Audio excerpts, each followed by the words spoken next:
when it comes to sort of spokespeople for industry, having the correct person be the spokesperson can be quite important. Um, their reputation linked with your business or your industry can bring a lot of high profile attention to it and bring issues which are important to bear. Now, years and years ago, Farage did try to actually sort of embed himself with the farmers.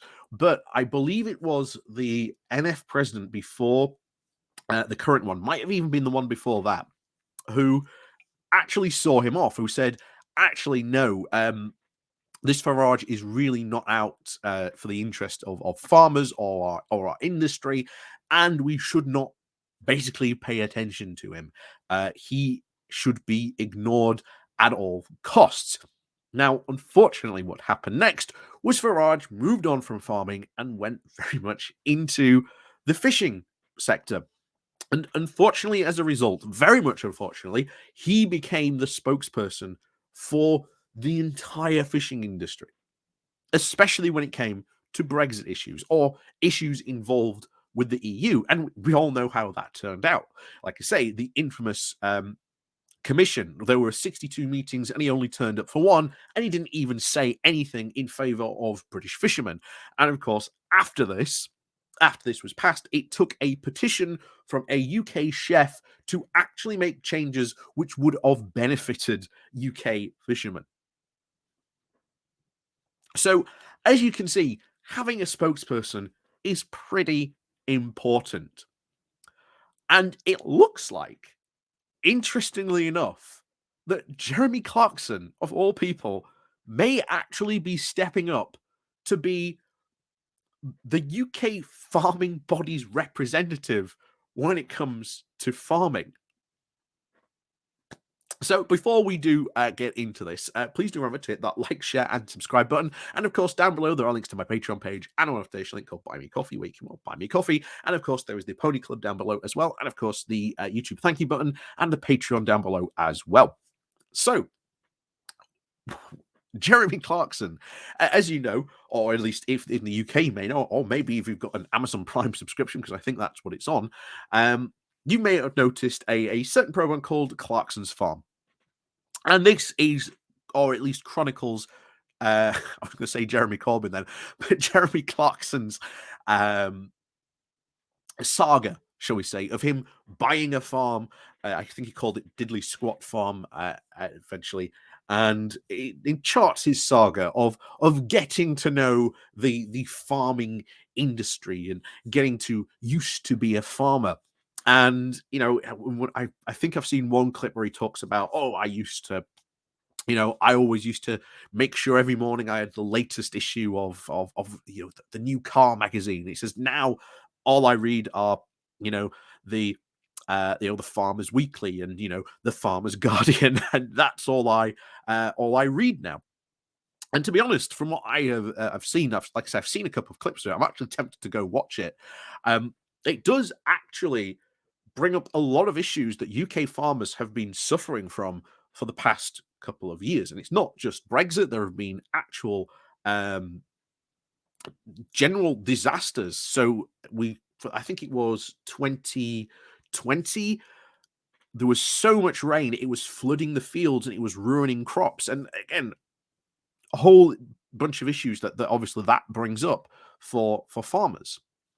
But interestingly enough, Clarkson has recently done a piece for the Times where he comes out and says, look, these new the new UK proposals on farming are just as bad as Brexit. And of course, he's talking about the ELMs, or the Environmental Land Management Schemes. And these, if you may remember, we've done a couple of videos about these, have been seen, or at least been shown numerous times. We've covered what the NUF has thought about them, and the NUF aren't happy with them. Neither is, from what we can tell, the vast majority of farmers. Many have not even engaged with the ELMs, even though that money is out there for them to sort of use. But as we've said before, these ELMs aren't about doing what farmers do, which is growing crops. That's not what it does. And even Clarkson says, look, the CAP, or the Common Agricultural Policy, had its well, he actually says it was bad, but I sort of really disagree. To be honest, given the amount of money that he got from that, and he's sort of quite open. I think he got about £83,000, I think, a year from the EU of being part of that. So he wasn't doing, bad out of it, to be honest. He even says himself, he even as much as he hated it, he actually kind of liked it. So, and yes, there were problems with CAP, but we've talked about those before, and we don't have to sort of go into those now. But there were things that the UK government could have done, could have tried to improve maybe the CAP, or maybe even improve the distribution of the money, so it went to sort of smaller farmers, got a better share of the cut as well. It didn't just all go to the large farmers. But the new ELMs are just awful because it takes away what farmers do, and that is basically grow food or crops or animals or cattle to produce into food. The new ELMs do not really promote or encourage that, unfortunately. Hence why lots of farmers just haven't really taken them up. Not only that, with the big problems of Brexit as well coming into it, farmers are now locked out of their closest market, which is like I say, it's the EU. And if you want to sell something that's perishable, then the quicker you get it to market, the easier it is to sell it. I think that should be obvious. And we've seen that happen with pigs recently, with pork. Thousands of pigs had to be culled because, again, shortages in slaughterhouses, because, again, the slaughterhouses slaughtered these pigs and then went, oh no, we've got all these pork, and we can't now sell it as easily into the EU as we could do. So this caused a massive sort of backlog in the distribution pile. But I am actually glad that Clarkson is speaking out in favor of farmers. And to be honest, when you compare sort of Clarkson, yeah, ultimately, I don't see eye to eye with him on all his policy stuff. But I'll tell you this now: if farming were to have a spokesperson, to be honest, given the article, and I've read it in the Times, he's a lot better than certainly Farage would be, that's for sure. And certainly how Farage treated the fishermen, especially even post-Brexit. Like I say, he never really cared. But at least Clarkson is a farmer now. He has his own farm. He experiences the same woes as any other farmer in the UK. So to be honest, even though I, probably disagree with a lot of Clarkson's policies, him becoming maybe like a new spokesperson for like farmers, bringing light to sort of rural issues and sort of stuff that farmers face,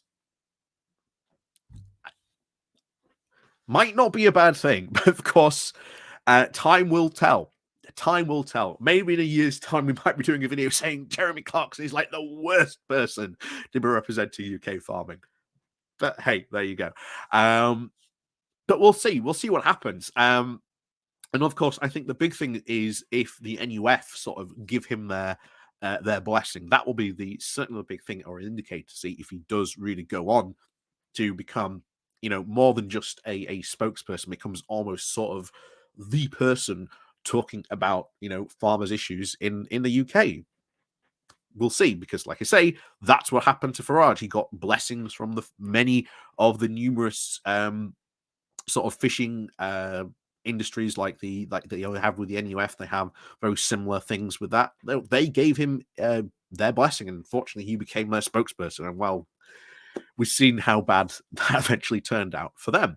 But who knows? Maybe Clarkson might be good for UK farming, being a spokesperson, adding his voice, as we say, to the many woes that, well, UK farmers are currently facing. So we'll have to wait and see on this. But it will be quite interesting. So, as always, thank you very much for watching. Please do remember to hit that like, share, and subscribe button on your way out. And of course, as always, we'll see you all next time.